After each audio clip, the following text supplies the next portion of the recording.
tunaenda kulisikia neno lako ama kulinena neno lako Bwana. Tuamini ya kwamba Bwana Jehova Jireh, msaada wako uko ndani yetu Mfalme. Na nguo msaada Bwana, neno lako linakuja kukoroga ndio sisi wote tukaweza kusimama katika wema na katika fadhili zako Mfalme. Asante ni kwa sababu Bwana Jehova Jireh umetuona tukiwa chombo kikamilifu cha kufanya kazi yako na kututuma Bwana Jehova Jireh tukafanya ulimwengu wote Bwana ukaweza kuwa Bwana Mfalme wa ajabu, chombo cha kuweza kutumika kulingana na vile upendavyo. Pokea sifa siku ya leo Bwana Jehova Jireh, ni kwa sababu Mfalme kile tutakapo kinena kitaweza kuwa msaada ndani ya mioyo yetu na katika familia zetu. Katika society yetu Bwana Jehova Jireh tutaibadilisha, ni kwa sababu Bwana ya imani iliyo ndani yetu kupitia hili neno. Pokea sifa Bwana wetu Yesu Kristo, uponyaji wako Mfalme, wakati tunaponena tunaponywa mioyo yetu Bwana Jehova Jireh, hata pasipo kuwekelewa mikono wala Bwana Jehova Jireh kuombewa. Ni kwa sababu neno lako wakati linapoingia ndio uponyaji, ndio nguvu, ndio uzima, ndio Bwana Jehova Jireh mamlaka.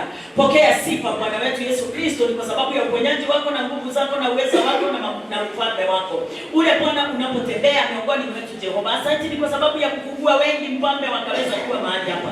Pokea sifa Bwana wetu Yesu Kristo. Tunakuinua na tunakutukuza. Bwana, kile tunanena ni ya kwamba chochote kile kijinuacho juu ya neno lako na ufalme wako Bwana, tunakishusha mpaka chini yetu ya miguu yetu Mfalme, ni kwa sababu hapo ndipo mahali pake. Kwa hivyo uongo wote wa mawazo yetu Mfalme ninausarabatisha ndani yetu katika jina lako Yesu Kristo. Wewe ni Mungu na wewe ni Mfalme. Na ni katika jina lako Yesu Kristo tumeomba sisi wote na tumeamini. Amen.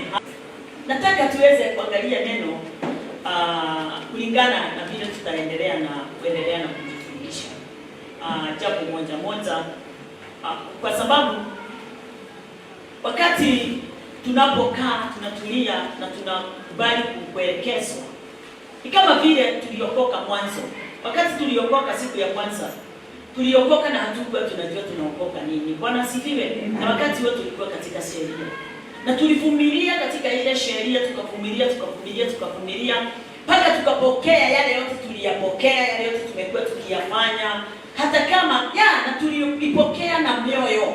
Tulipokea ndio tuweze kutafuta uso wa Bwana. Tulipokea wakati wote tutafute uso wa Bwana.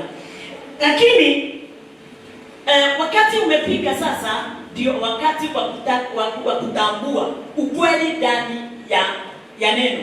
Ukweli ndani ya sheria ile iliyokuwa imeletwa na Musa. Sababu ndani ya ile sheria kulikuwa na ukweli. Ndani yake kulikuwa na ukweli. Na ule ukweli ni lazima tugeunena ndio uweze kujulikana na kutambulika kwa watu wote. Ule ukweli ni wa aina gani na ule ukweli kazi yake ni gani? Bwana usifiwe.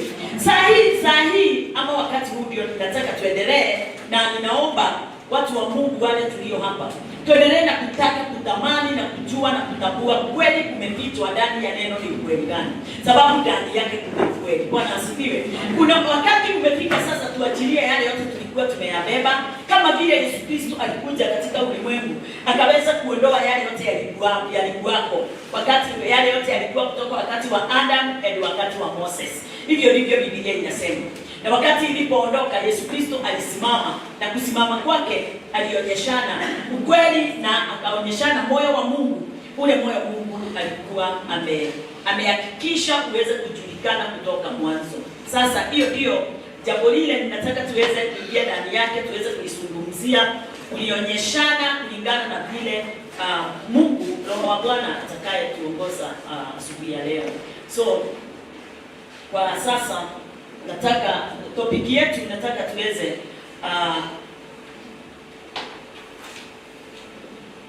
tuweze kuzungumzia juu ya topic inayosema ya kwamba do not try to be holy. Do not try to be holy. Kiswahili ni usijaribu usijaribu kujifanya mtakatifu ama kutafuta mtakatifu. Usijaribu kutafuta mtakatifu wala kujifanya kuwa mtakatifu. Na hiyo ndio tunatafuta, si ndio? Si ndio tunatafuta? Lakini tumesemaje?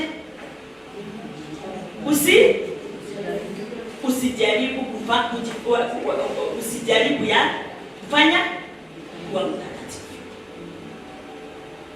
Sio usijaribu kujifanya. Unanielewa? Ni usijaribu kufanya wakati vile ninaweza jaribu kutaka kuongezea utakatifu katika maisha yangu. Tutikagerie kugeria kuongerera, yani gwetherera uria tungituika ati mwanyita ya. Lakini hiyo mjue, hiyo ndio tulitangulia nayo, vile tutaweza kuwa watakatifu sana kuliko wakati huo. Hata saa hii watu wengi wanasikilizanga neno ndio waweze kuwa watakatifu kuliko sasa, kuliko jana.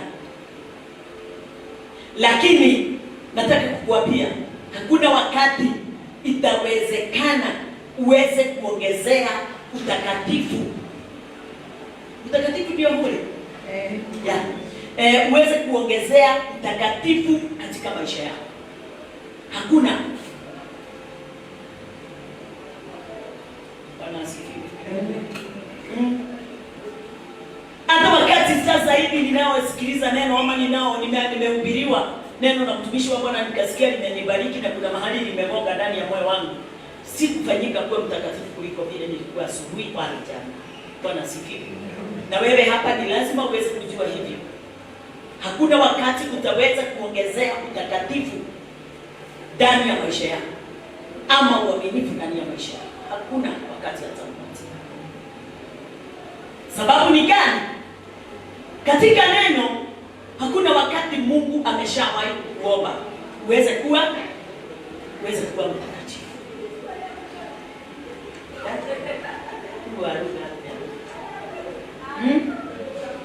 God never asked. Bwana asifiwe. God never asked us to be holy. Hakuna wakati Mungu ameshawahi kutuomba sisi tuweze kuwa watakatifu. Hakuna.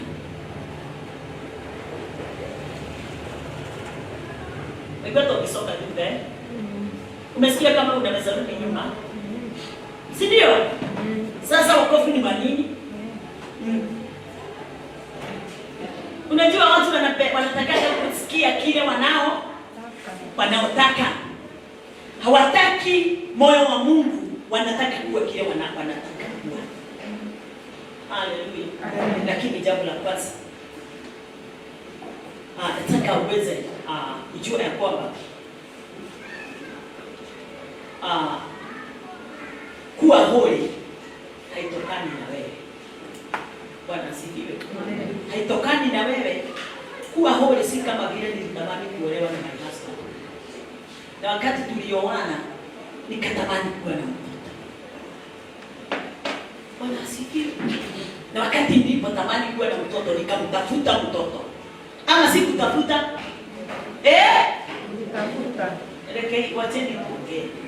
Sasa mkikimbia hii ndio nitajiwaje kwa pamoja? Wakati nilipo tuliabiana unioe. Tuliabiana sisi wote, unioe na mimi nikuoe. Tulioana. Ndio waliacha hii? Tulioa? Ama alinioa? Nani alioa mwingine? Tulioana. Si ndio? Najua tena hapo tena. Wanaume wanataka kusikia tulioana, wanataka walioa. Haleluya. Tulioana, ulikubali pande yangu na mimi? Nikakubali pande yako. Tukakuja tukamiti pamoja na tukaweza kuwa kitu kimoja. Tulioana. Wakati tuliona ninakumbuka alikuwa anataka mtoto. Na mimi nilikuwa ninataka mtoto. Bwana asifiwe. Kwa hivyo sisi wote wawili tulikuwa tunataka mtoto. Tukafanya nini? Tukatafuta mtoto. Yeye na bibi yake na mimi na bibi yangu. Bwana asifiwe. Tukatafuta mtoto. Tulipata mtoto hatukupata? Tulipata. Sababu ya bidii yetu. Sasa nataka uelewe, wewe kuolewa na Kristo yako. Pastor ametuambia leo akatusomea katika kitabu ya Roma 3 Roman wacha niseme hapo sasa, sababu sijui ni nani amesema hapa, ama mtumishi wa Bwana alinena 7:5 nini? So Roma 5:8 akasemaje? Na Mwangi naye sijui ni Mwangi ama ni nani amesema juu ya Roma 3:24, sijui ni nani hapa amesema. Bwana asifiwe. Hata tumepokea wokovu kwa na hiyo nini Roman hiyo nini ya 5:8 imesemaje?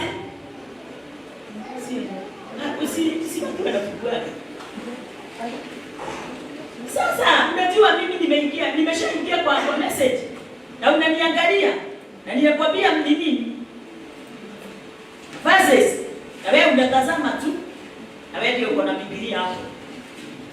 Romans 5:8. But God commended his love toward us in that while we were yet sinners, Christ died for us. Much more then, being now justified by his blood, we shall be saved from wrath through him. For if when we were enemies, we were reconciled to God by the death of his Son, much more, being reconciled, we shall be saved by his life. And not only so, but we also joy in God through our Lord Jesus Christ, by whom we have now received the atonement. Bwana asifiwe. Amen. Hallelujah. Ni kwa upendo wake. Ni kwa nini? Upendo wake. Katika sheria watu wanakuanga na Ephesians 2, hebu ingia katika Ephesians 2.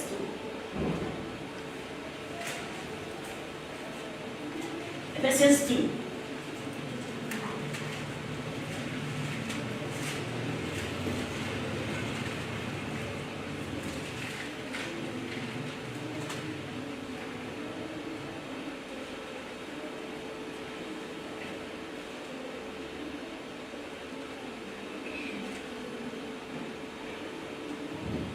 Ephesians 2.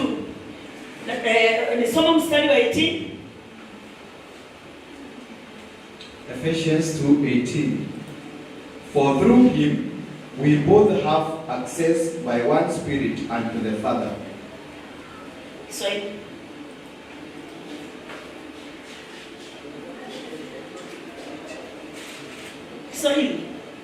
kwa maana kwa yeye sisi sote tumepata njia ya kumkaribia Baba katika roho mmoja.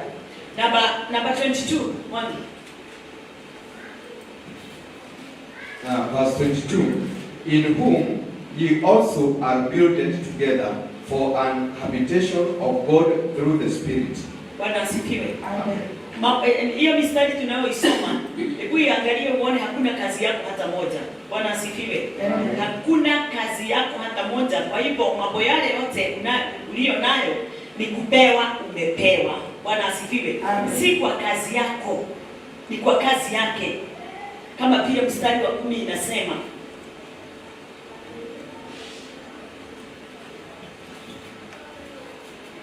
Verse 10. For we are his workmanship, created in Christ Jesus unto good works, which God has before ordained that we should walk in them. Ni maana tu kazi yake tuliumbwa katika Kristo Yesu. Unaona hakuna mahali umejiumba, si ndio? Hakuna mahali kazi yako iko.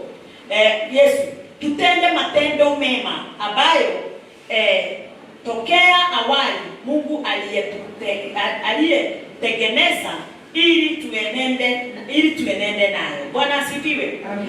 Kwa hivyo wakati tunapoangalia mistari kama hiyo, tunafaa tuweze kuwa tunajifundisha na tunataka kujua kwa nini katika Kristo, kazi ya Kristo yoyote ile tunayofanya, hakuna kazi yetu, hakuna mkono wetu. Na hakuna mkono wetu unafaa kuonekana mahali pale. Bwana asifiwe. Amen. Ate for by grace are you saved through faith, but that not of yourself. It is the gift of God. Soma kwa Kiswahili. Nimesoma kwa Kiingereza. Imani ambayo hiyo haikutokana na nafsi zenu ni kipawa cha Mungu. Namba 9. Naye wala si kwa matendo, mtu awaye yote asije akajisifu. Bwana asifiwe. Sawa, tumesoma tumistari, lakini sasa nataka tuweze kuingia kwa our message. Hiyo Ephesians 2 wakati unayoisoma utaweza kutambua katika kazi ya Bwana hakuna mkono, hakuna neno lako, hakuna kazi yako, hakuna mkono wako, hakuna neno lako, hakuna bidii yako, hakuna kitu chochote kile kinachohitajika kuonekana mbele yake. Bwana asifiwe. Nani anafaa kuonekana? Yeye mwenyewe kwa bidii yake. Yeye ndiye anataka umuinue. Bwana asifiwe. Yeye ndiye anataka umtukuze. Yeye ndiye anataka uweze kumwonyeshana kwa kazi yake aliyoweza kuifanya. Na wakati kama huo ndio utakuja kutambua ya kwamba wakati kama huo yani unatambua mambo kama hayo, ndio utakuja kutambua ya kwamba who you are in Christ. Bwana asifiwe. Who you are in Christ. Ndio utakuja kujitambua wewe ni nani ndani ya nani? Ya Kristo. Bwana asifiwe. Wakati huo ndio utakuja tena kuelewa what you have in Christ. Nini ulio nacho, uko nacho? Na ni nini unaweza pokea kwake? Nani? Kristo Yesu. Bwana asifiwe. And what Christ can do through you. Na ni jambo gani huyo Christ anaweza kufanya katika maisha kukupitia wewe? Haleluya. Amen. Wacha nirudie tena. Who you are in Christ. Ndio utaweza kuelewa who you are in Christ. Watu wengi hata hawajui na hawatambui wao ni akina nani ndani ya Kristo. Hawajui vile wanaandamana na Kristo. Hawajui kwa nini Kristo yu pale. Kwa nini aliwakufia. What you have in Christ. Watu wanafikiria tu ni kuokoka. Watu wanafikiria tu ni kwa sababu wanakuja kanisani. Lakini kulingana na neno kuna haleluya. Amen. Kuna mambo ndani ya Kristo umeyapokea na utaendelea na kuyapokea, lakini si wewe utaweza kujipa. Sio wewe utaweza kujipa. Haleluya. Amen. And what Christ can do through you. Kwa hivyo nikiendelea ninataka tuweze kuangalia neno katika kitabu ya Ephesians 1:6.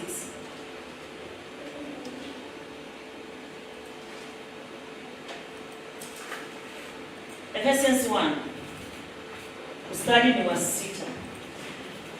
Someni. Ephesians chapter 1 verse 6. To the praise of the glory of his grace, wherein he has made us accepted in the beloved. Hebu weka nini? Underline the word accepted. Accepted ama kuandike mahali inaandika accepted. Katika kitabu ya Colossians 1:22. Colossians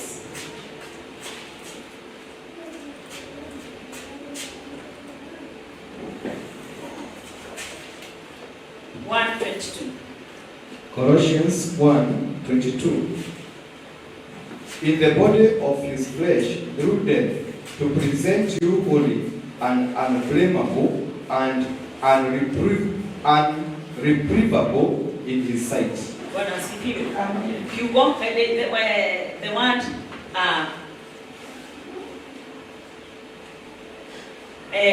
blamable.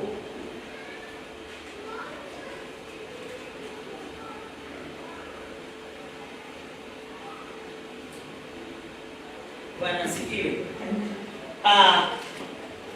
Kuna kitu mahali pale nataka tuweze kuona. Na mstari mwingine ningetaka tuweze kuangalia, tuiangalie ikiwa yote tatu, ni 1 Peter.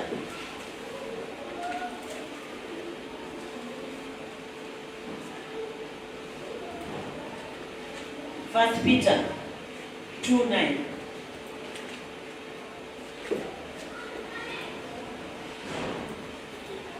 First Peter chapter 2 verse 9.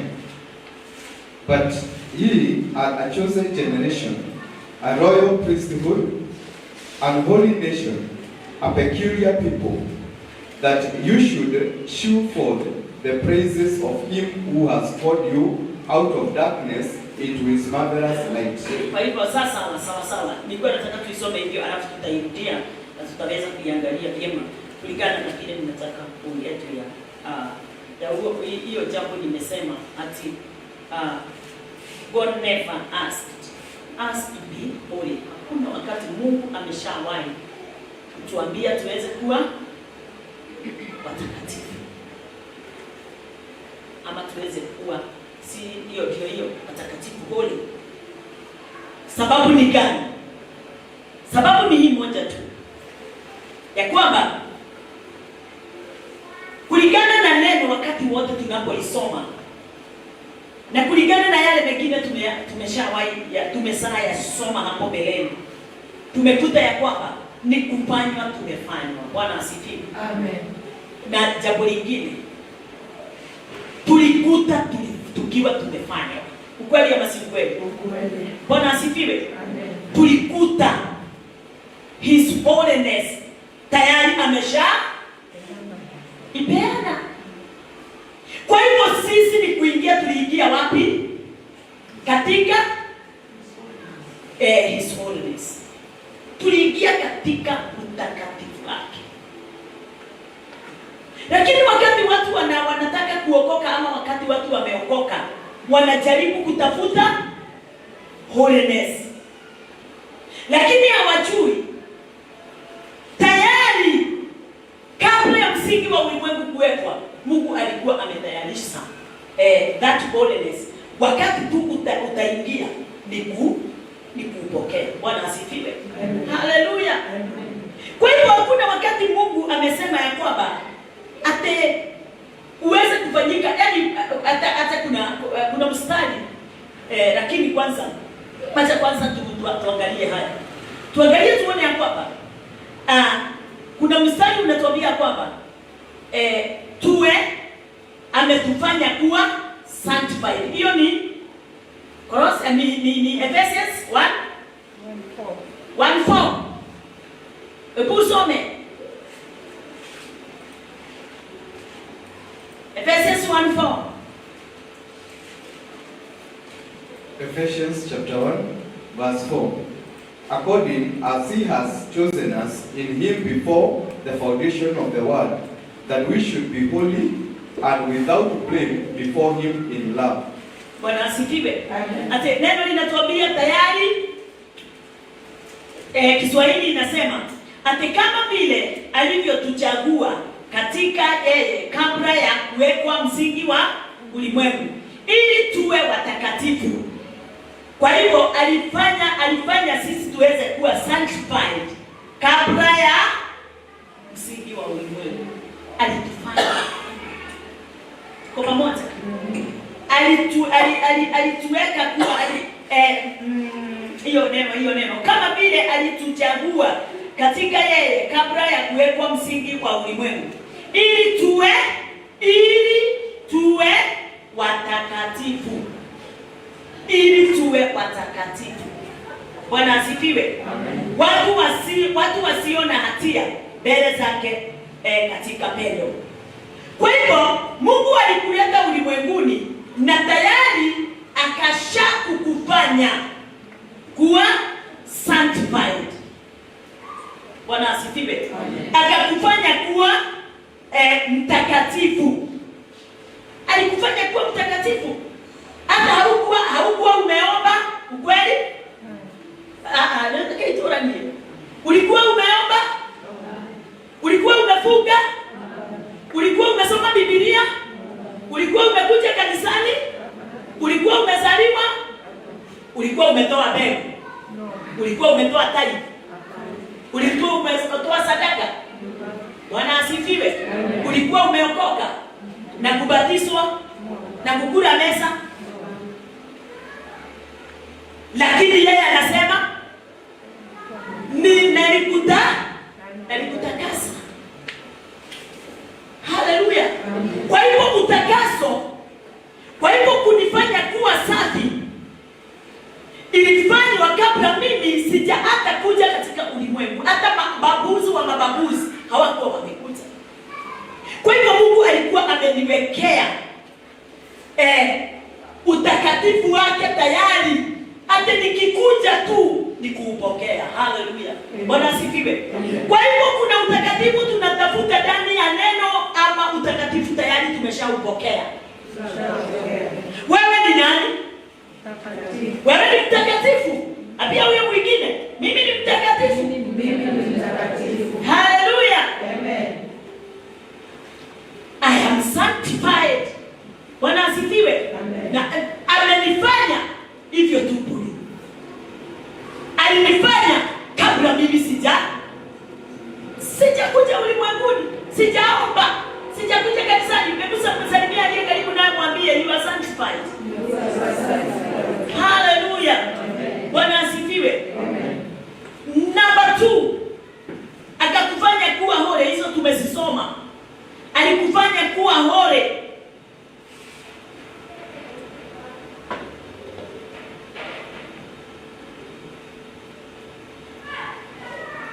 That we should be holy and without blame. Bwana asifiwe. Alitufanya kuwa holy. Sisi hatuna kitu hata moja tunastakiwa. Bwana asifiwe. Haleluya. Yeah. Number 3. I am accepted. Kwa hivyo mahali popote nitembeao, mahali popote nimepumzika, neno linasema accepted. Hakuna kitu kinakuja kufanyika hata wewe ndio uweze kukubalika. Umeshakubalika tayari. Wacha turudie kamoja yale naweza enda kuisomea nyumbani. Tuangalie mstari kama huu. Lakini tutafungua tu na haraka. Ephesians 1:4. Ephesians 1:4 unisomee. Ephesians 1:4. According as he has chosen us in him before the foundations of the world, that we should be holy and without blame before him in love. Hiyo moja imenena juu ya kuwa holy. Bwana asifiwe. Amen. Ameshakufanya kuwa holy. Hebu angalia hiyo Colossians 1:22. Na ndio tumeisoma.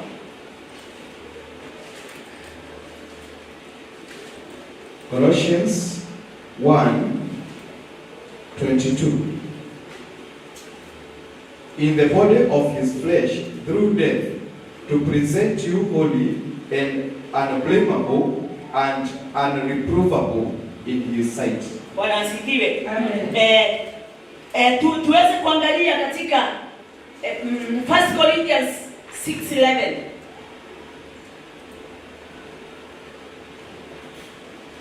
1 Corinthians 6:11. And such were some of you, but you are washed, but you are sanctified, but you are justified in the name of the Lord Jesus and by the Spirit of our God. Wacha nisome tena na hatuna Kiingereza pole. And such were some of you, but you are washed. Apia huyo mwingine, I'm washed. Bwana asifiwe. But you are sanctified. Bwana asifiwe.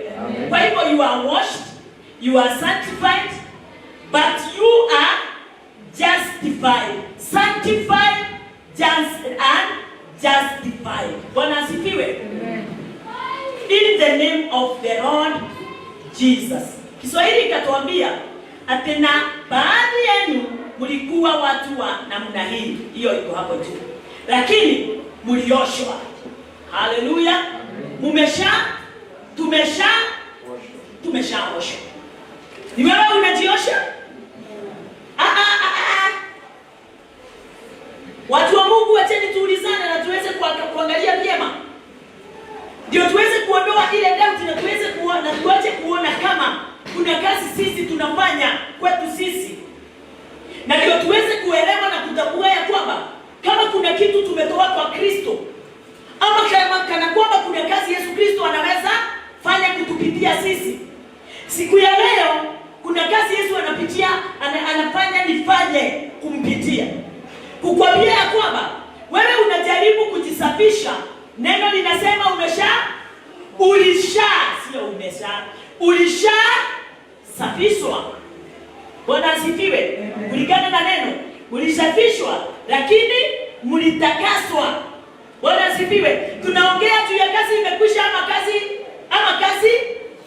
yaani inaendelea. Kazi, kwa sababu ukisema inaendelea unafaa kwenda kutafuta huo ukamilifu. Bwana asifiwe. Huo utakatifu. Lakini kulingana na neno, hiyo kazi imeshakwisha.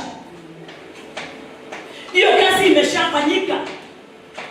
Kwa kuamini kwako, wakati ulipoamini na ukaingia ndani ya Kristo, umeshafanywa. Umeshakamilishwa. Abia huyo mwingine nimeshakamilishwa. Bwana asifiwe. Amen. Hallelujah. Amen. You are unbreakable. Bwana asifiwe. Hakuna awezaye kusimama kwako aweze kusema wewe ni nani. Salimia mama Jelipa.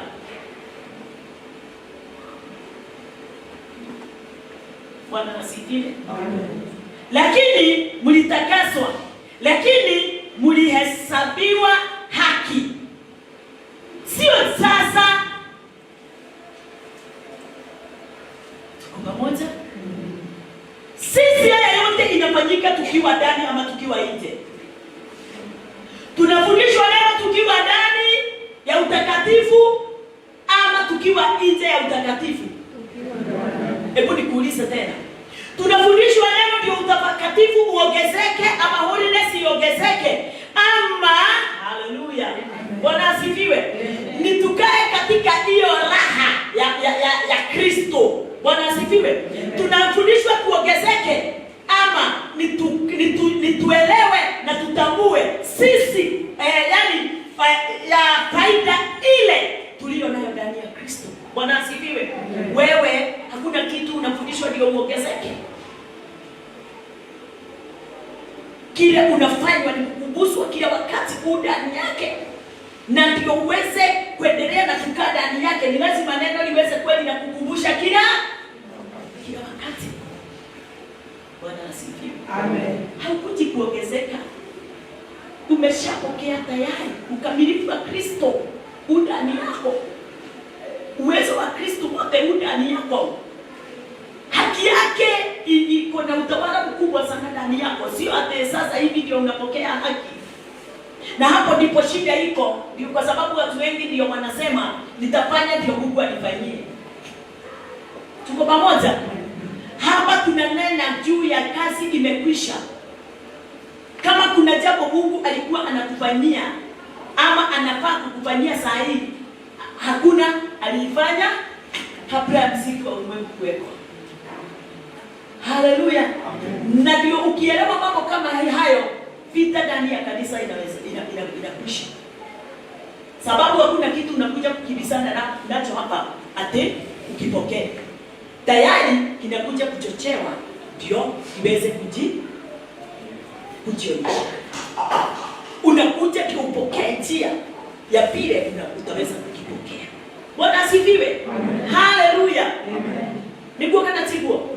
Ya kama nimepokea vyote na sasa ninasema sasa ni ukae chini uelekezwe.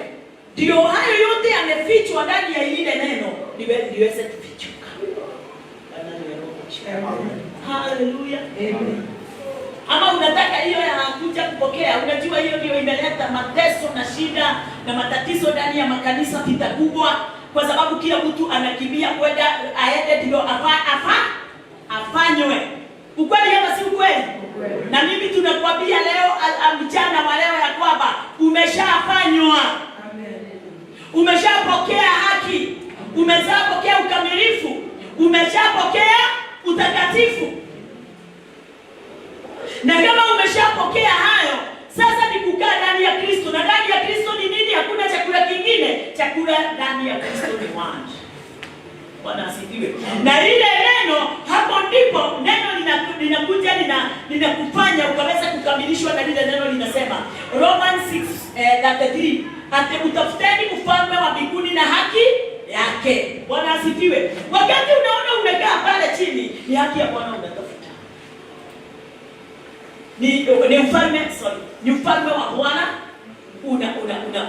ni ufalme wa Bwana unataka uweze kufanya kazi yako kulingana na neno. Bwana asifiwe. Amen.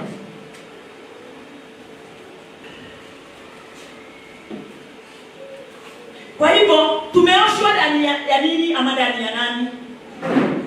Ndani ya Kristo. Bwana asifiwe. I am washed in the beloved. Kwa hivyo mimi nimeshatakashika ndani ya Kristo. Kwa pamoja watu wa Mungu. Wakati ule ili jambo lilikuja likaingia ndani yangu, lakini nilifurahi, wacha nimwambie, nilifurahi na nikapumzika kwa sababu nilikuwa ninafikiria mimi ndio nitapingana mpaka niweze kuwa mkamilifu. Ate mimi ndio nilikuwa ninafikiria kwamba mimi ndio nitatafuta hiyo holiness, ukamilifu huo wa utakatifu wa Bwana. Nilikuwa nafikiria ninafaa kutafuta. Kumbe tayari ulikuwa umefichwa ndani yako. Si ndio? Sasa neno linafanya uweze kuelewa ule utakatifu, ule utajiri, ule uzima zimefichwa ndani yako. Bwana asifiwe. Na pasipo neno kutafsiriwa, utaendelea tu na kuzitafuta. Mimi nataka kutafuta tu ukamilifu. Mimi nataka kutafuta nini kingine mnatafutaga? Haki. Nini kingine? Riches. Na nini kingine? Wisdom. Nini kingine? Ama nini? Peace. Yeah. Nini kingine? Knowledge. Zote zimefichwa ndani yako. Ulirithi kutoka kwake. Unafanana na yeye. Lakini hauwezi kuzitambua wala kuzielewa kama haujaelekezwa. Bwana asifiwe. Na kila kitu kiko na lile neno linafanya kiweze kujitambulisha. Haleluya. Amen. Bwana asifiwe.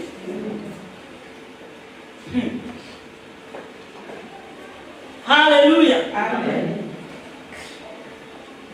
Turudie ule mstari tumesoma 1 Peter 2:9. Huyo hata soma 1 Peter 2:9.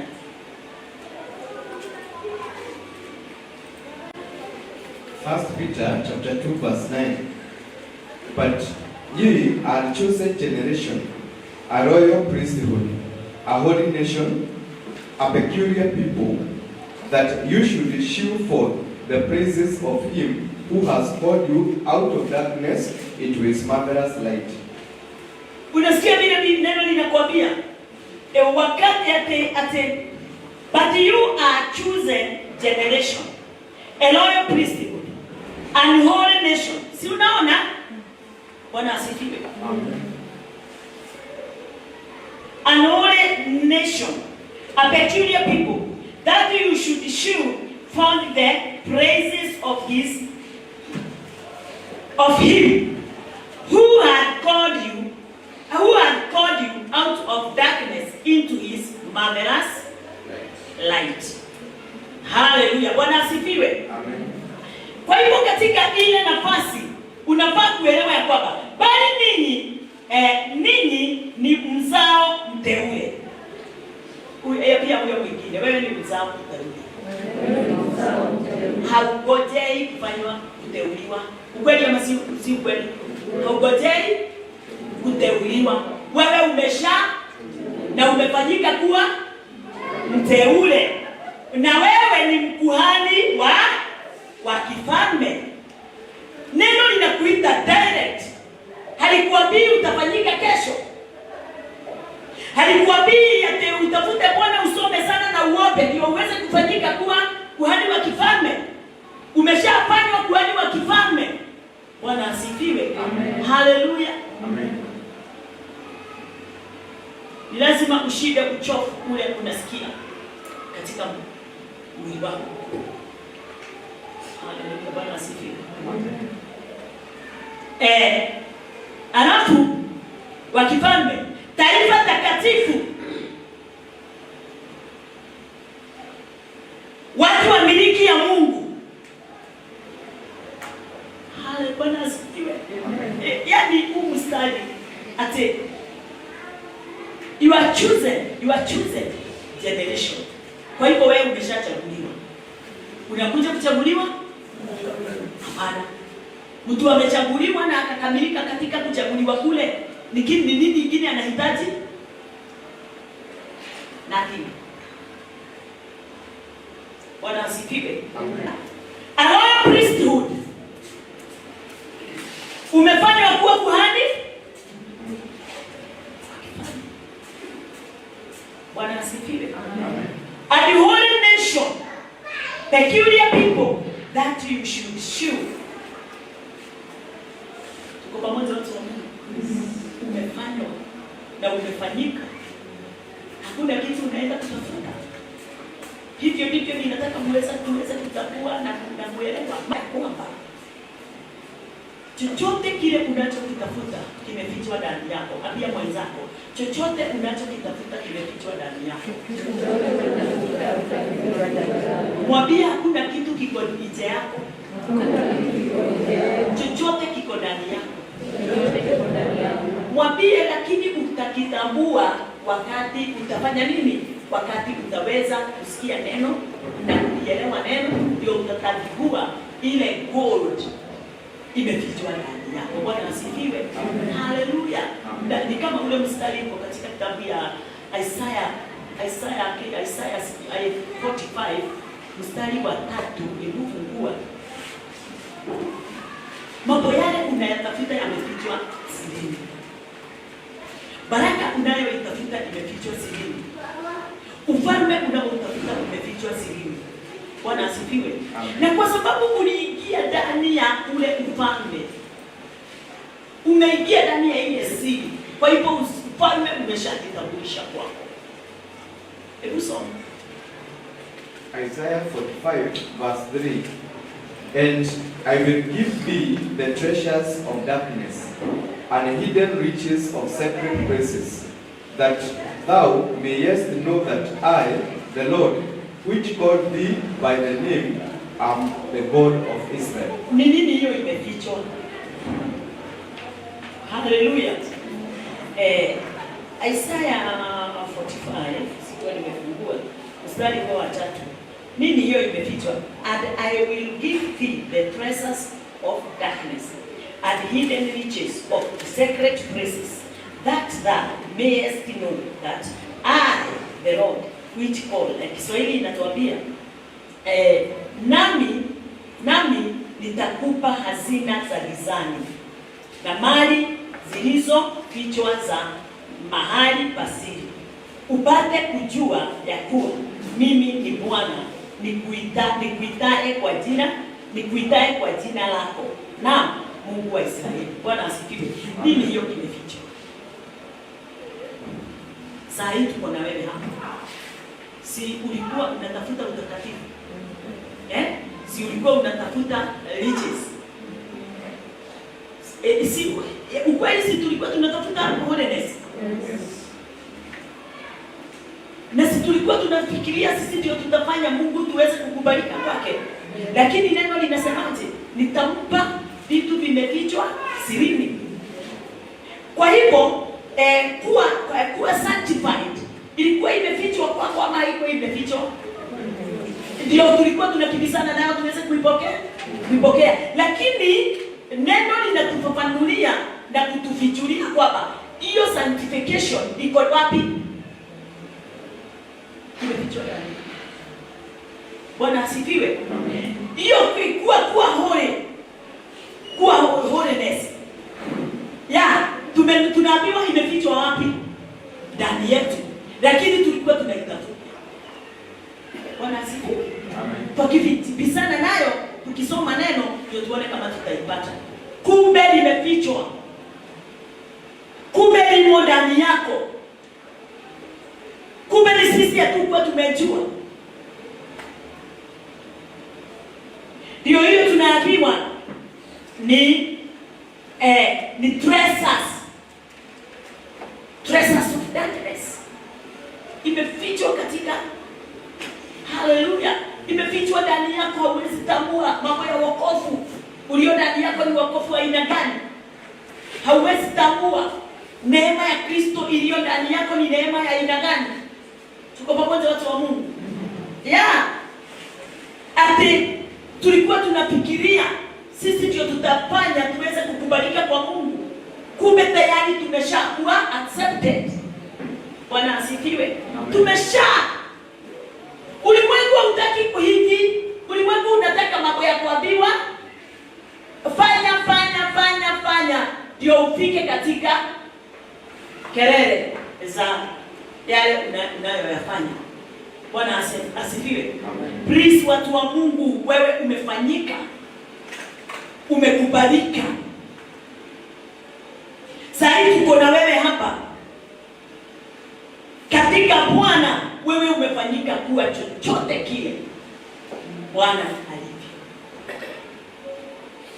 Haleluya. Amen. Lakini shida iko hapa. Unataka kuambiwa mfanye one on our backs, atedio kibisana ndani atakuwa moto wa namba 1. Nataka kukwambia nyinyi wote ni namba 1.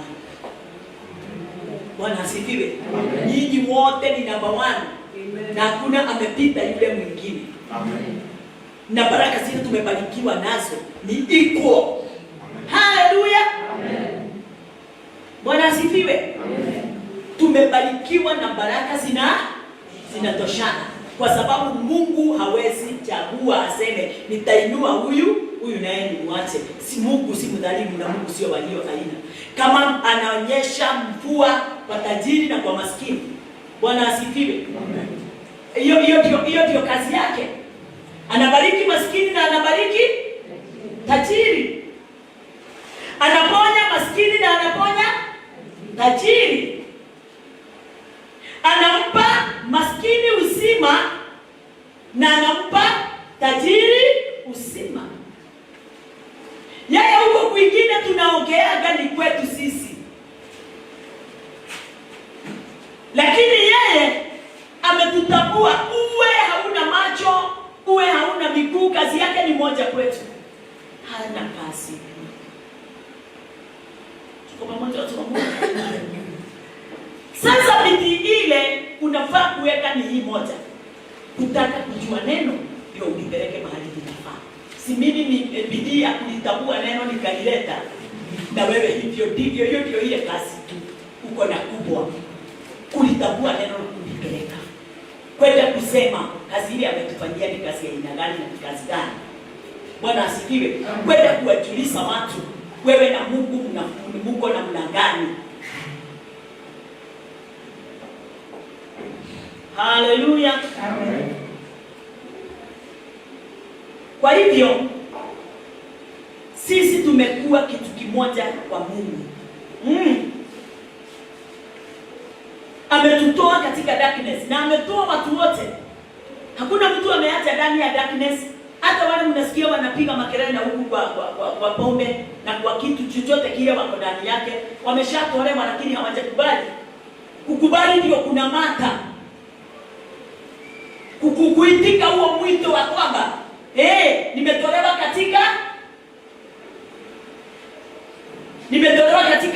katika power of darkness, nikaingizwa katika marvelous light. Bwana asifiwe. Kwa hivyo ni wewe uweze kuelewa, ukitambua haya mengine yote yatajipanga vyema ndani yako. Bwana asifiwe. Amen. Kuna kitu unaambiwa uende ukatafute, ama utafute fedha wakati uliokoka uliopokea roho. Wakati ulipokoka ulipokea roho, na hakuna roho mkubwa kuliko yule mwingine. Haleluya. Amen. Hakuna wokovu mkubwa kuliko wokovu mwingine. Wewe ndio unafanyia wokovu wako kazi ya kufanya nini? Ya kutaka kuelewa neno zaidi kuliko saingine yule mwingine asome. Kwa hivyo tena sio kwa kuomba kwako kulifanya uweze kufanywa kuwa wokovu. Sio kuhubiri kwangu kunafanya niweze kuwa na roho. No. Hapana. Ewe mingi mukora. Todo kwenda hadi leo bilitanirie mone gari. Ati roho akiongezeka ndani yako utakuwa na gari. Una roho. Mwambie una roho hata kama hauna gari. Una roho hata kama hauna gari. Umekamilishwa, uko na haki hata kama hauna nyumba. Umekamilishwa, uko na haki hata kama hauna. Haleluya, Bwana asifiwe.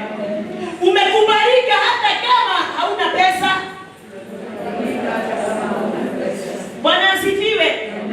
Yes, haleluya, umefanyika hata kama uko na mgonjwa wa kansa. Ndio ibada kweli. Onako wewe na kansa, mauduma moja mega magari ni makinya nile dini wako. Yes. Bwana asifiwe. Amen. Hajalishi.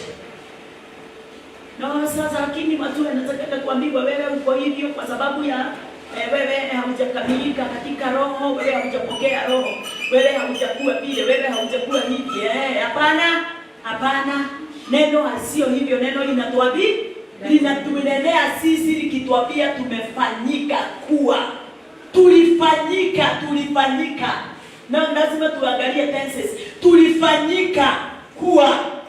Sio sasa hivi tunafanyika. Hata mkeni yule anaweza kuja hapa wakati ninaponena ni kumwambia ni wewe ulichelewa kutambua ulifanywa. Ulifanyika. Bwana asifiwe. Ya. Kwa hivyo sio kazi tunafanya, ni kazi imeshafanywa. Watu wanafikiria wakati mwingi ati Mungu anataka waweze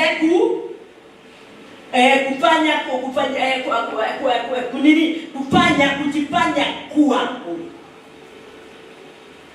Tekweruta ndio matuke adiku. Ati Mungu anataka niwe mtakatifu. Si ndio tunaongeana? Mungu anataka ndio niweze kukanyagia njia katikati. Umeshakanyagia, mwambie nimekanyagia. Mwambie vizuri, njia ya Bwana nimekanyagia. Sio ati nitakanyaga. Nilikanyaga wakati nilikubali mwito. Bwana asifiwe. Haleluya. Kuja ndani ya nyumba ya Bwana ukiwa na boldness. Sikiliza neno la Bwana ukijua ya kwamba ni kuongezeka, ninaongezeka hekima. Bwana asifiwe. Knowledge. Hizo ndizo sasa unaenda isikijitabulisha vyema na kujitadaza vyema ndio uweze kujua ndio uweze kuelewa kazi ya Kristo na kazi ya Mungu ndani yako ni gani. Haleluya. Na ni nini unafaa kufanya wakati ule ulipokea hayo. Kazi yako ni gani sasa kutoka hapo wakati ule ulitambua. Haleluya. Amen. Kuna kitu unapokea. Bwana asifiwe. Ni wakati walikuwa kama mimi tulikuwa tunashindana ndio tupokee utakatifu mwingi leo na kesho na uko nayo. Mimi nilikuwa mmoja wale walikuwa wanaopigana ndio waweze kupokea huo utakatifu.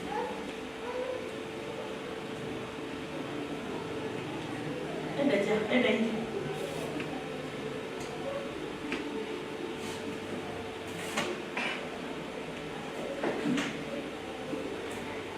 Na ukipie. Kuja ukiwa fresh. Haleluya. Amen. Umetakasika. First Peter 1:14.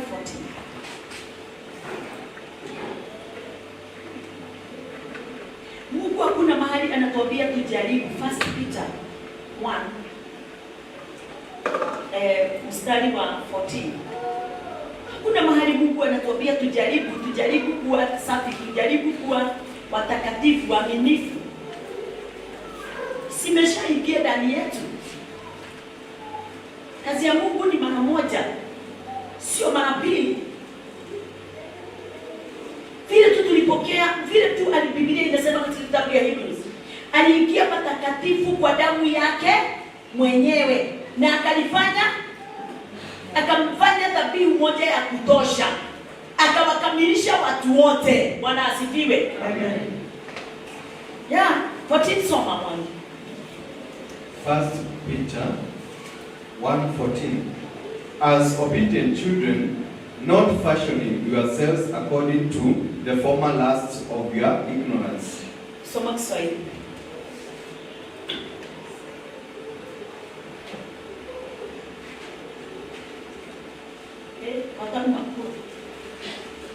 Kulingana na hiyo chapter 1 ya Peter, tukiangalia yote kulingana na ile nini 2:9, tukiangalia na kulingana na 2:9, Mungu atuambii tuweze kufanya ndio tufanyike. Bwana asifiwe. Amen. Mungu anatuambia, yeye ametupatia moyo wake kutuambia kwamba nimeshafanya. Hiyo Kiswahili inatuambia kwamba ni 14. Kama watoto wa kutii, msifananishe na tamaa. Msifananishe na tamaa zenu za kwanza za ujinga wenu. Soma Kiswahili, soma Kikuyu.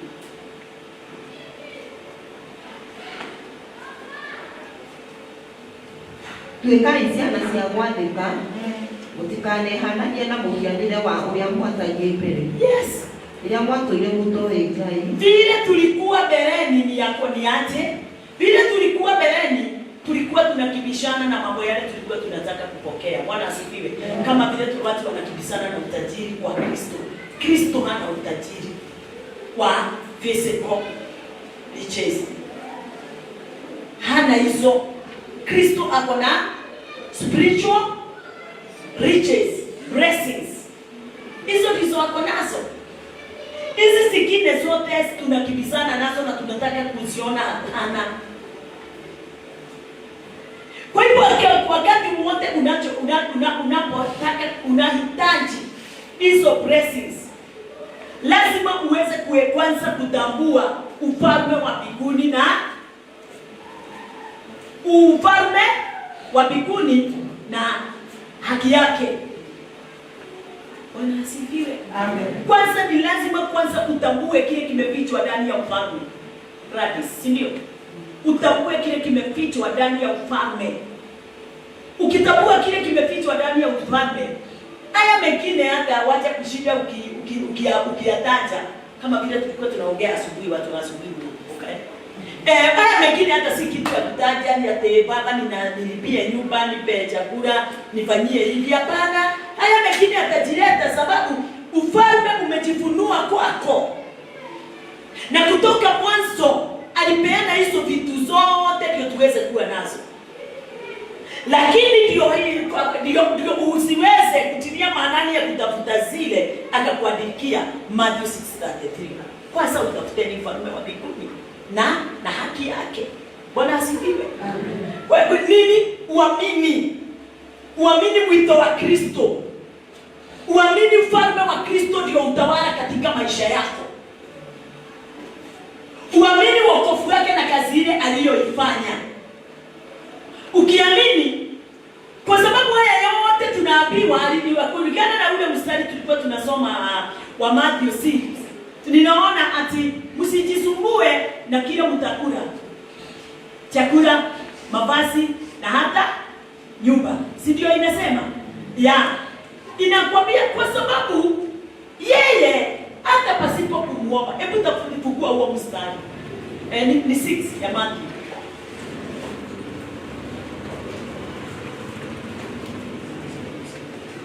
Matthew 6. Sijafungua. 8. Matthew 6:8. Soma. Matthew 6:8. Be not ye therefore like unto them, For your Father knoweth what things you have need of before you ask him. Kuna mstari mwingine. Usijisumbue kwa kile utakula nini? Ate nini? Sikusome. Matthew 6:34. Matthew 6:34. Take therefore no thought for the morrow, for the morrow shall take thought for the things of itself. That one. Therefore take no thought, say ndio hiyo that one soma. That one. Therefore take no thought, saying, what shall we eat, or what shall we drink, or wherewithal shall we be clothed? For after all these things do the Gentiles seek, for your heavenly Father knoweth that you have need of all these things. Haya yote ndio watu wa ulimwengu wanatafuta. Kwa hivyo ndio uweze kupokea, ndio uweze kuziona na kuzitambua hizi siku hapa from that one ama kule juu ukisoma that the three inakusimamia. Hebu tusome that.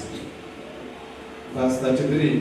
But seek ye first the kingdom of God and his righteousness, and all these things shall be added unto you. Bwana asifiwe. Amen. Vitu hizi zote zitaweza kuongezeka kwako, lakini hata hauambiwi uende ukazitafute. Umeambiwa? Si hata nikukanywa umekanywa kuzitafuta. Hata na maandiko ikakwambia usifikirie juu yake. Hata kuwaza. Umeambiwa usiwaze juu yake. Usijaribu kwenda kuzitafuta. Kwa hivyo kulingana na neno la Bwana tumepewa everything. Bwana asifiwe. Amen. Hallelujah. Amen.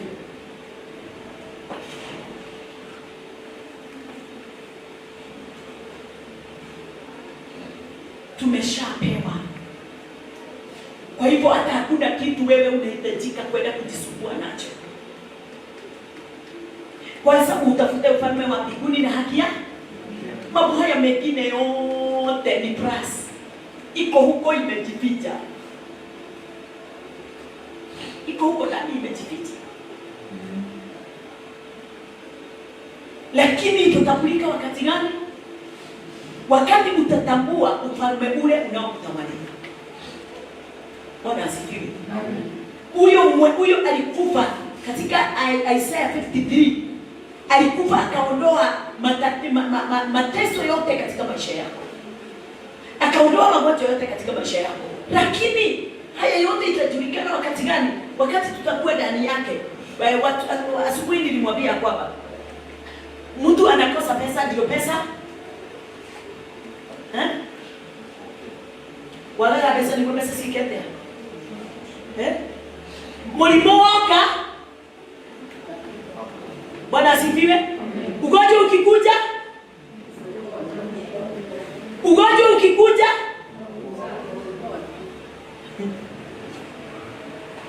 umaskini ukikuja, Bwana asifiwe. Ugonjwa ukikuja maishani mwako umeshapona. Bwana asifiwe. Umaskini ukikuja maishani mwako umeshatajirika. Kila kitu unaona kinajionyeshana katika maisha yako kimeshafika aidha kikomo. Bwana asifiwe. Sababu wakati kimejionyeshana tu hivi ndio Yesu alisema nilipigwa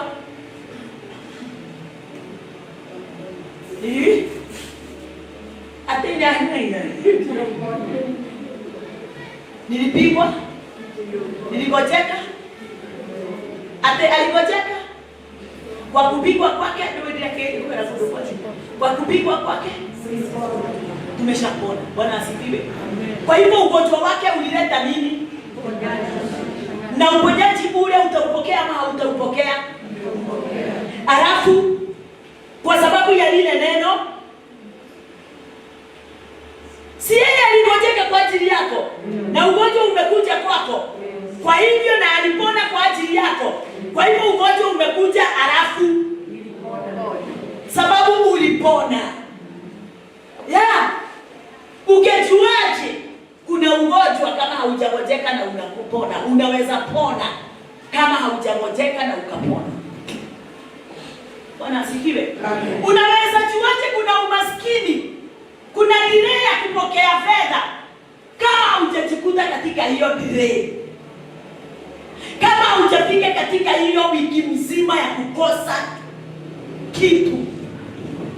Unaweza juaje mtu anaweza kukiwa nyumba kama landlord hajawahi simama hapo mbele ya mlango wako? Na unajua sio nyumba tu, kwa sababu kuna watu walizaliwa wakakuta manyumba, si ndio? Kuna mambo mengine mengi inakuja katika maisha yako, inakujulisha Yesu alifanya kwa ndio wewe uweze kubadilika.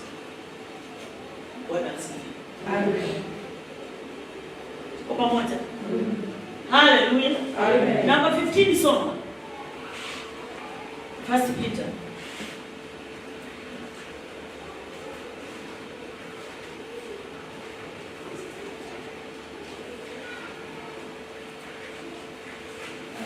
First Peter 4:15.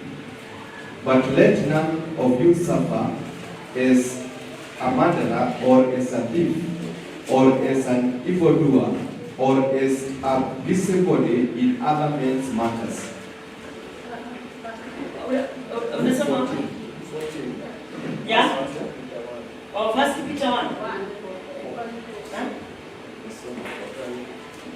First Peter 1:15. But as he which has called you is holy, so be ye holy in all manner of conversation. Swahili? Maana mtu wa kwenu asiteswe kama Uko wapi? Bali kama Wewe leo ni nani kujua? Wewe poa. Bali kama yeye aliyewaita alivyo mtakatifu, ninyi nanyi iweni watakatifu katika mwenendo wenu wote. Kodi. Bwana asifiwe. Ameshakuita. Ukweli? Yes. Umeshakuwa choose. Na hakuna kitu unaweza fanya ndio uweze kujifanya wewe kuwa holia kuliko vile ulivyo. Ni ndio?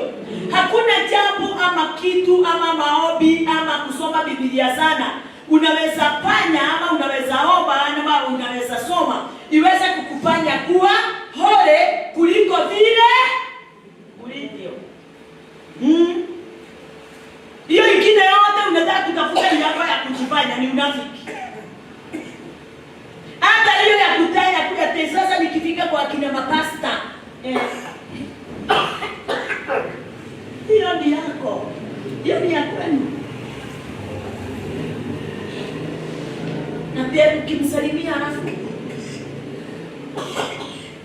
na wewe wako wewe wikagia moko kinyono gya timura.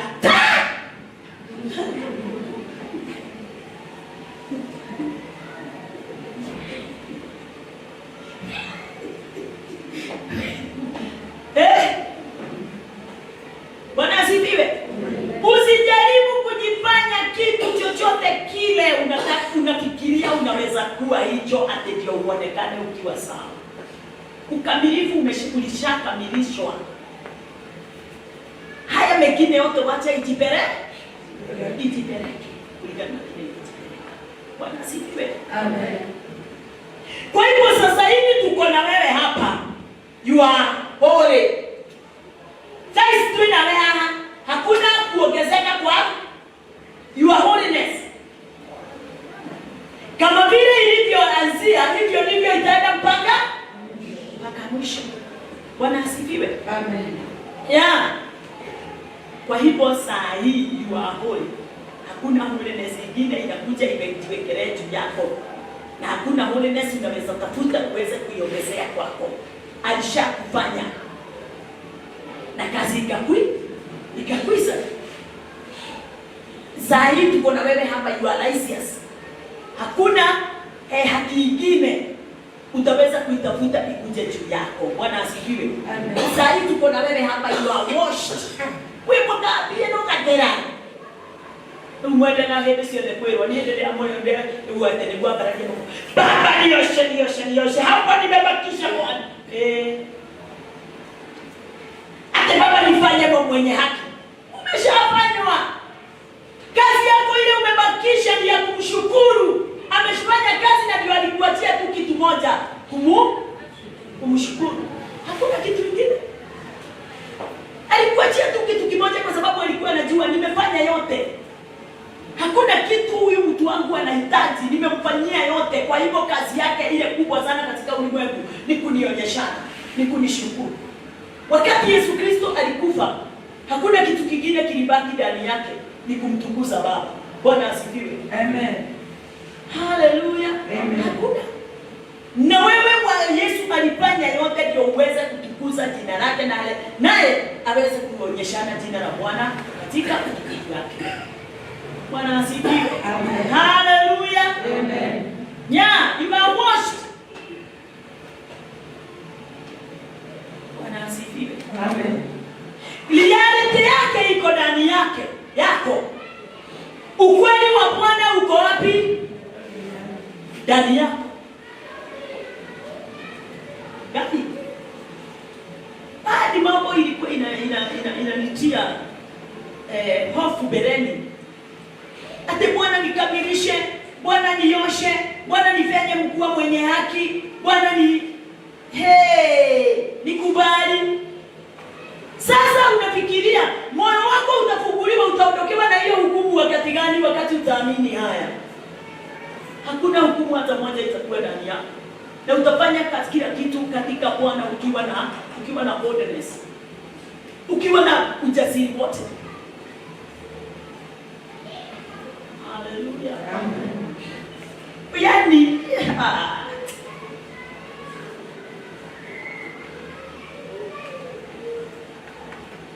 chochote kingine chote kitakuja maishani mwako uweze kukiangalia ama uweze kusema nitafanya hivi ndio nikamilishe ndani ya Kristo. Hiyo ni mwizi. Ni mwizi anakuja kuiba kazi ile Kristo alifanya ndani yako. Bwana asifiwe. Na unajua neno linasema wale wote waliotangulia ama mwizi hakuji kwa sababu ya jambo lingine lolote. Aibe, aharibu na auwe. Bwana asifiwe. Kwa hivyo lazima ukae ukijua ya kwamba neno ndio litafanya uweze kutambua yule mwivi anaweza kuja kukuambia haujakamilishwa, haujaoshwa. Omba Bwana akuhurumie. Huruma zote za Bwana ziko ndani yako, hakuna huruma nyingine unahitaji. Bado ukiwa amen. Amen. Akalete. Kwa sababu umekasirika, kwa sababu ulikuwa unataka kuambiwa. Inua mikono tuombe huruma za Bwana zitufikie. Ili kufikia huruma ya Bwana si kupewa gari, wala fedha, wala chakula. Huruma ya Bwana ilikuwa namna gani? Upokea uzima wa milele. Bwana asifiwe. Umeupokea ama hujaupokea? Umeupokea. Bwana asifiwe. Na chakula yako kila wakati wewe umepokea ufalme wa mbinguni, chakula yako kila wakati ni neno. Na ukikosa neno utajikuta katika hukumu. Utajikuta katika hukumu. Bwana asifiwe. Amen. Kwa hivyo wakati wote hata ukiwa kwa usingizi unasemaje ukiwa umelaza miguu yako pale ama ukiona TV. Hata ukiona ile Nigerian movie ile ninapendaka sana. Utakuwa ukisemaje? I am holy. I'm righteous. I am perfect. Bwana asifiwe. Amen. Tuko pamoja watu wa Mungu? Yes. I'm sanctified. Justified. Ukiwa hapo kwa sababu yeye mwenyewe ameshakufanya kuwa holy.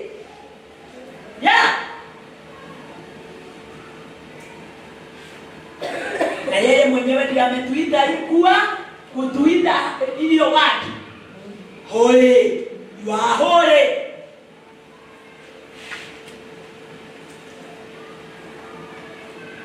Bwana asifiwe. Amen.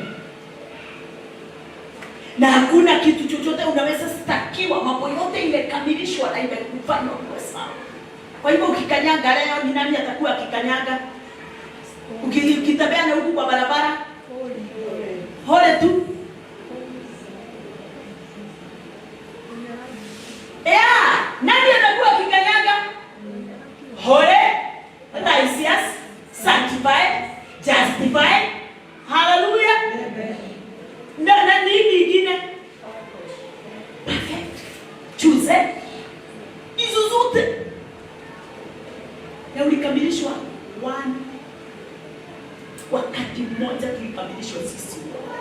hakuna anakamili sote. Hakuna hata mmoja anakamili sote. Tulifanya sisi wote. Wacha nisome moja, hizo zingine tutasoma on Sunday kama watu wengine tukutana. That's Corinthians 1:30.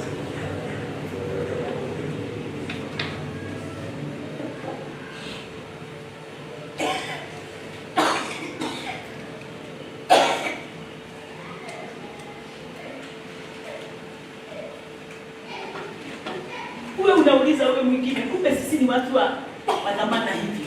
Bwana asifiwe. Amen.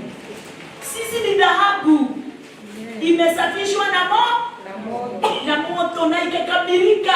Wewe hebu nikwambie mtu wa Mungu, kifo hakikuwezi. Amen. Sababu umeshakufa. Amen. Kusema I'm holy, I'm righteous, I'm sanctified, I'm justified ni kusema wewe umekufa pamoja na Kristo. Kwa hivyo kuna kifo kingine ndani yako kinaweza kuja kukuua? Hakuna. Please, umaskini hauwezi kukuguza. Amen. Unaguza nani aliye na mwili na maskini? Maskini ni wale walio na mwili na ndio wanapokeaga umaskini. Kama ile nini gari. Bwana asifiwe. Amen. Si wewe umekufa pamoja na Kristo? Yes. Wewe uko na yani wewe umefika katika nafasi ya kueleweka na kujulikana na ufalme wote wa Mungu ya kwamba hakuna kifo kingine wewe unaweza kufa. Bwana asifiwe. Umeshakufa. Amen. Tuko pamoja? Yeah. Na ukafufuliwa katika mwili mwingine wa roho. Amen. Bwana asifiwe. Amen. Sasa hii ni nyumba ya kutumika tu. Lakini yule aliye ndani sio yule anayeonekana wala julikana. Sina mwili wa kungojeka mimi. Na ndio nimekwambia ninangojeka na pona. Sababu sina huo mwili wa kuweka magonjwa. Amen. Sina huo mwili wa kuweka umaskini. Amen. Bwana asifiwe. Umaskini unakuja unaondoka. Tuwe hapo wewe. Bwana asifiwe. Amen. Haleluya. Amen. Tuko pamoja.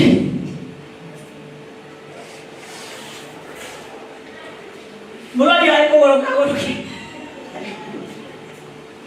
Tiko walokagoruki. Nitatu modo mokwenda kuangalia kere. Amen. Modo liketie mokwenda kwa lege. Modo liketie kuhondio dake wala. Modo liketie mutokio dake tena. Amen. Amen. Amen. Sijui mnaishika vizuri? Yeah. Haya mambo mnaona ndio ilikuwa inafanya tukose kuelewa mapenzi ya Mungu katika maisha yetu. Amen. Ni wakati unaona mganga akikuja ama mambo ya madoto machafu naambia wewe. Mtu amekufa pamoja na Kristo hawezi yote ndoto za ujinga na ukubafu niondoke. Nimeshakufa pamoja na Kristo. Maono yangu ni ya mbinguni. Bwana asifiwe. Ndoto zangu ni za mbinguni. Haikuwa.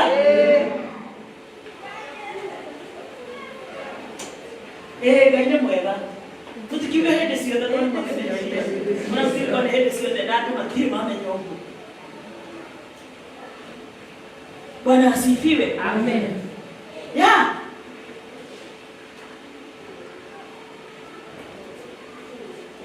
Tumeitwa mahali pale Kristo alipo. Hebu soma hiyo tumalize. That's it. 1 Corinthians chapter 1 verse 30. But of him are ye in Christ Jesus, who of God is made unto us wisdom and righteousness and sanctification and redemption. Yeah. Atibari kwa yeye ninyi mumepata kuwa katika Kristo Yesu. Tumepata kuwa katika Kristo Yesu, aliyefanywa kwetu hekima itokayo kwa Mungu na haki na utakatifu na ukombozi. Ni mbona hivi sio yote umesha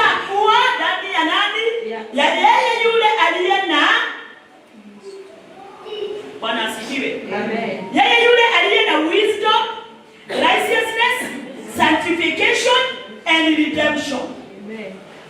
Hizo zote umeshazipokea. Amen. Simo ndani yako. Zimefichwa ndani yako. Amen. Na pasipo kusoma hivyo, pasipo kukutana wakati wowote tuweze kuwa tunafunguana macho, hatuwezi jua. Wewe utajifanya tu kama wagonjwa na huku kwa barabara, utajifanya kama walevi na huku kwa barabara, utatusi watu kwa sababu ya kusikia ati nimesikia Kinyogo amebarikiwa, kwa nini ataniona. Wewe ndiye umefanya abarikiwe kwa sababu una siri na unamuombea. Haleluya. Amen. Bwana asifiwe. Amen. Tuko pamoja watu wa Mungu. Amen. Ati neno limekwambia wewe umepokea nini? Ati uko ndani ya nani? Ya yule aliye na hekima, righteousness, wisdom, righteousness, sanctification and redemption. Kikuyu inasemaje? Wacha tusikie kwa Kikuyu please watu wa Mungu. Tumalize. No rĩrĩ, nĩ tondũ wake inyuĩ mũtuĩkĩte a gũikara thĩinĩ wa Kristo Jesũ. Nĩ tondũ wake inyuĩ tũtuĩkĩte a gũikara thĩinĩ wa Kristo Jesũ. Arafu O we watuĩkire ũũgĩ witũ Yes. kũrĩ Ngai yes, na ũthingu witũ na ũthingu witũ na mũtherio na mũtherio ona mũkũrũ. ona. Koguo wewe mũkũre, wĩ mũtherie, wĩ mũthingu, ĩyo ya igũrũ, na wĩ mũũgĩ nĩ ũndũ wa wĩra wĩ thĩinĩ waku. Ũũgĩ witũ umĩte kũrĩ Ngai. Yes. Urageria wenda ũrĩrere kuokaga. Sio wagũthire ũgĩteng'era kũrĩa ũgũthiĩ cibarua. Sio hiyo.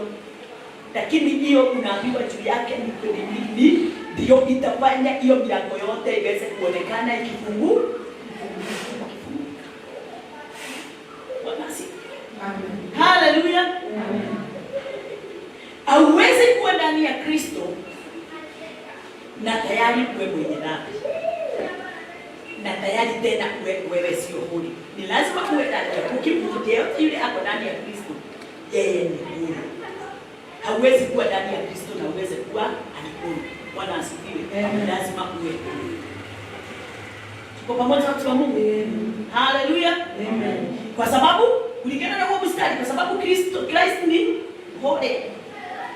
Kwa hivyo yule ako ndani yake ni Mungu. Ni mtakatifu. Ni mtakatifu.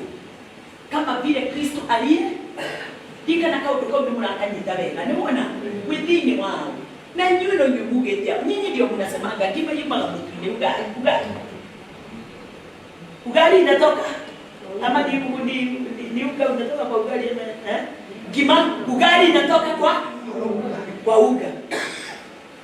Kama vile watoto wangu wako na chembe za baba yao, si ndio? Sababu sabuni lazima. Sabuni lazima, lakini sababu baba yao inaweza kuwa nimeenda Kiseria. Chembe za jadida zile ama labda gani? Lakini kama vile hao watoto wetu wako na DNA ya nani? Ya baba. Wakati tuliingia ndani ya Kristo, ndivyo sasa nasi tulivyo ndani yake. Our DNA na Christ DNA imekuja one. Hallelujah. Na hiyo DNA, hiyo holiness inalinganishwa mpaka na DNA. Kwa sababu hiyo DNA inaitwa holiness. Bwana asifiwe. Ili tumeambiwa tumeitoa wapi? Ndani ya Kristo. Tuko pamoja watu wa Mungu. Kwa hivyo mimi na Kristo tumefanana. Mimi sina tofauti na Kristo. Sina tofauti na Mungu. Kama vile watoto wangu wako na DNA ya baba yao, hivyo ndivyo mimi ndivyo na DNA ya Christ. Na kama vile Christ ako na DNA yake na ya God ni moja, hivyo ndivyo ananifanya kuwa DNA yangu na ya Mungu. Hallelujah. Amen. Mwana ni awosho. Na ndio uliambiwa ukae ukiwa mtakatifu kama vile alivyo mtakatifu. Ni kusema ukiwa na utakatifu huo, damu yako na yake simechanganyika na sina tofauti. Bwana asifiwe. Kwa hivyo wewe na Kristo you are one. Wewe na God umefanyika kuwa one. wewe na ufalme wa mbinguni ni wako. Haleluya. Bila shaka haiwezekani wewe uweze kutoka pale, hata ukiwekwa kwa Shetani, hata ukienda uchukuliwe kimakosa ama kimakusudi, uwekwa katika jehanamu yote itapoa.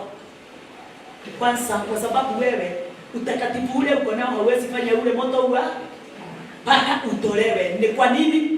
Kwa nini nimekwambia hivyo? Si wapigania ya Christ. Nani anaweza ruhusa Christ katika jehanamu ya moto?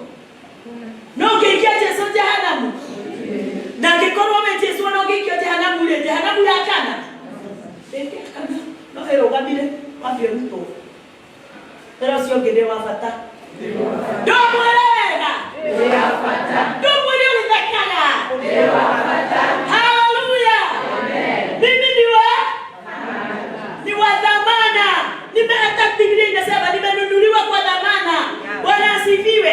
Mimi ni wa dhamana. Hata ukiniona nikitembea hapa kwa barabara, hata ukiniona biasharani nimebakisha mboga moja, hiyo mimi na hiyo mboga sisi wote ni wa dhamana. Amen. Na ni moja. Haleluya. Amen. Hata wakati unaona Road amesimama kwa mlango wangu akifunga, elewa na ujue ya kwamba mimi ni wa dhamana. Na hawezi kunipeleka mpaka mahali anafikiria. Ndio rajikwa. Sidiki hota gugutwara nginya hari renda gugukinyia tondu wendo ngihotwo nindi wewe kuhana ruho. Amen. Wewe ni kama upepo. Hakuna kitu kinaweza kukushika na kiweze kuonyeshana ukweli wake kimekushika. Sababu wewe ni kama upepo na haujulikani vile uendapo na utokapo. Haleluya. Bwana ni roho shema. Yora ichikwa hii.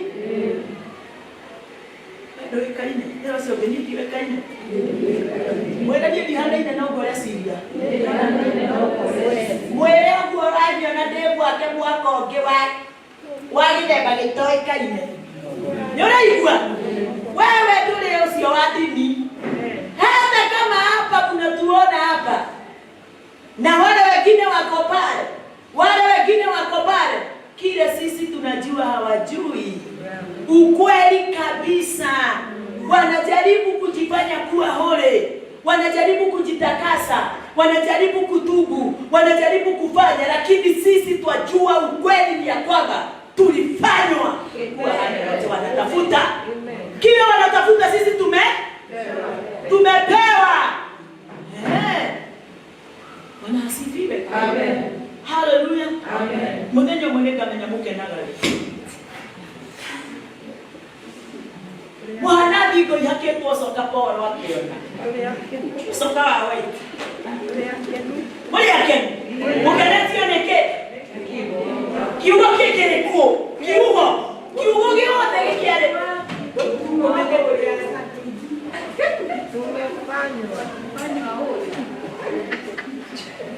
Ate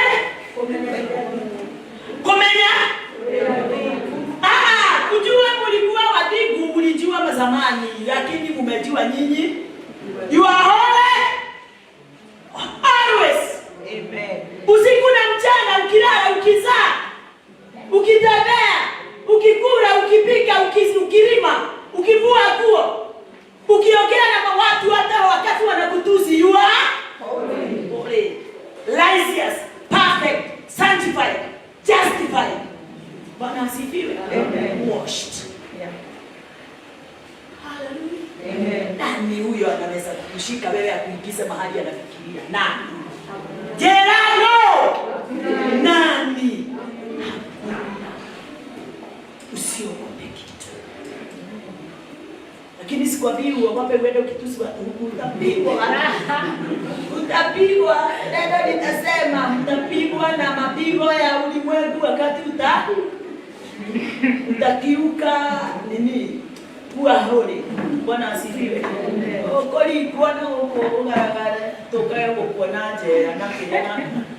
Kwa heto na pepo kitoro difitali wape uhone alafu kesi tani mandi ya neki. Haleluya.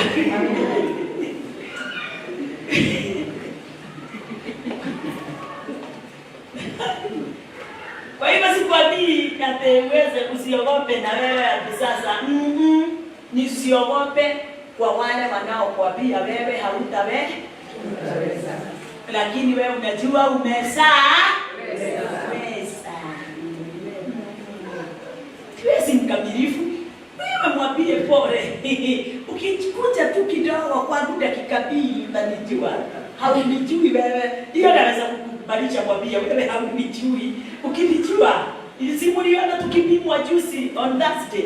Tulipimwa ama hatukupimwa? Tulipimwa ama hatukupimwa? Walitambua ni nani aliye ndani yetu? Hakuna mtu tulitusi, lakini tulihubiri ukweli.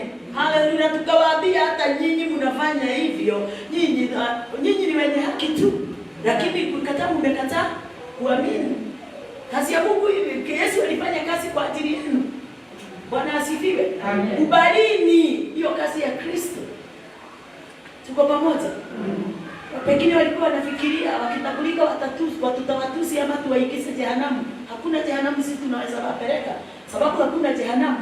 Bwana asifiwe. Tunaweza sema ndio hii. Kweli ama si kweli? Tena hatujatuma twende tukatusi wala tukalaani. Tumetumwa twende tukawaambia hata mkiwa hivyo. Neno linasema hivi na hivi na hivi. Mmekubalika. Haleluya. Amen. Kubalini tu kuamini. Kwa hivyo watu wa Mungu, muwe kidogo muwe wengi. Uko wapi? Uko wapi? Uko wapi? Ate Christ. Uko wapi? Katika ufalme, yes. Katika ufalme. Katika mkono wa Bwana wa kulia. Haleluya. Hiyo ni kusemaje? Katika mkono wa Bwana wa kulia. Tena, hiyo ni kusemaje? Katika ufalme ni kusema ya kwamba nimerithi kutoka kwake. Kwa hivyo, kama vile nilivyo hapa, kwehoke roho itabadia. Ameniaminia kazi yake. Hiyo ndio kukaa mkono wa kulia wa Baba. Ameniaminia utajiri wake wote wa kiroho. Ameniaminia kazi yake yote iweze kufanya. Bwana asifiwe. Kama vile ameaminia Christ. Sawa, simama.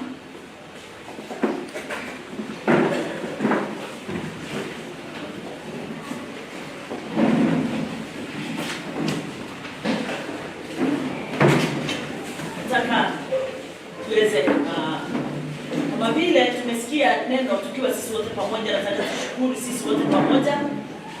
Tumuinue Bwana, tumtukuze Bwana, tumbariki Bwana kwa sababu sisi tumejikuta sisi ni seed of Christ. Bwana asifiwe. Amen. We are in Christ. Hatuendi kutafutwa ama kutafutililia ufalme. Na kwa sababu sisi tuko ndani yake, nataka tumshukuru kama watu walio ndani. Tumuinue kama watu walio ndani yake. Na kila wakati ukiwa kwako kwa nyumba, uwe unamtukuza kila wakati na kumwambia asante kwa sababu ya kunibariki na baraka hasina mwisho. Bwana asifiwe. Amen. Haleluya. Na unamwonyesha kibali kikuu, umekitambua kile amekupa. Haleluya. Amen. Tuinue mikono yetu. Inua mikono yako mwamini Bwana, ni wewe tu.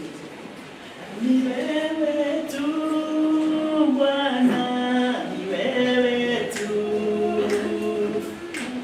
Ni wewe tu Bwana, ni wewe tu. Oh, ni wewe tu. Ni wewe tu Bwana, ni wewe tu. Oh, ni wewe tu. Ni wewe tu Bwana, ni wewe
Bwana. Muinue Bwana, ni mkamilifu, ni mwenye uwezo, ni mwenye nguvu, ni mwenye mamlaka. Yeye ni mtakatifu, yeye ni mwenye uwezo wote na utukufu na uzima wote. Ole mashanda na babore. Walite kalma shete ni dapana, joma kami kata ya ngoma sete ni dapana. Ole mashanda na baboshe keto ni masete ni dapana, joma kara. Ole baboshe keremeto ya mnale ni dapana. Wastahili Bwana joma tia tumepanda kwa Baba. Wali ya shaki meto ya mnale shete ni dapana, joma kara. Tumefanyika kuwa watakatifu, kuwa waaminifu, kuwa yaani unatuosha mfano wa ajabu. We are sanctified, justified by Lord Jesus. Baba baraka na makosa.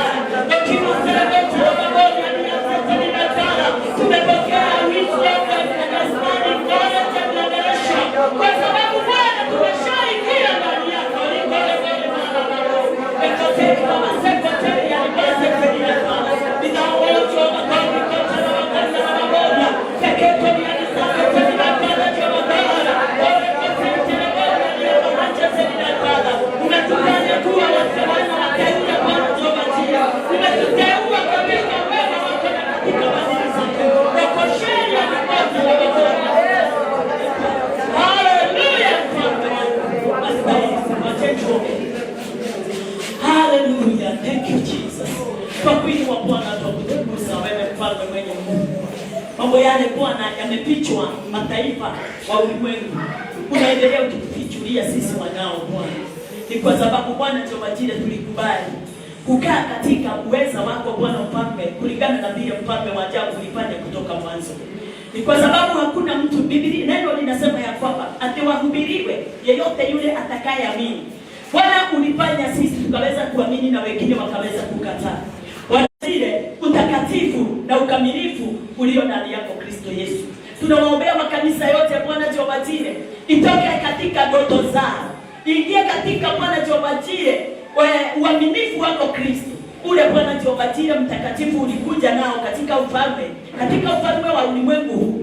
Ndio Bwana utawala wako mfalme wa ajabu kaweza kuonekana ukiwa na nguvu na uwezo na mamlaka ya kuwafanya watu wote kuwa sawa katika Bwana.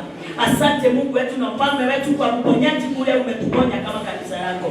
Kwa vile Bwana Jehova Jireh umetutajirisha na baraka zote za rohoni. Umefanya macho yetu iendelee na kufunguka kila siku Bwana Jehova Jireh mtakatifu wakati tunaposikilisikia neno. Asante ni kwa sababu ukamilifu wako wa wokovu wako Bwana ndio tunatambua ya kwamba uliupeana mara moja tu ya kutosha. Sio wa kila siku Bwana. Jehova Jireh sisi tulitakasika tu mara moja wakati ule mfalme wa ajabu ulichukua jukumu la kufa. Na ukafa na ukaweza kufufuka siku ya tatu. Nasi Bwana Jehova Jireh tukapokea ukamilifu. Na imani yako Bwana Jehova Jireh ikaingia ndani yetu. Kwa kutukuza Bwana wewe mfalme na wewe ni Mungu usiyeshindwa kamwe Bwana. Na ni katika jina lako Yesu Kristo tumeomba sisi wote na tumeamini. Amen. Amen. Bwana asifiwe. Amen. Hebu niulize swali.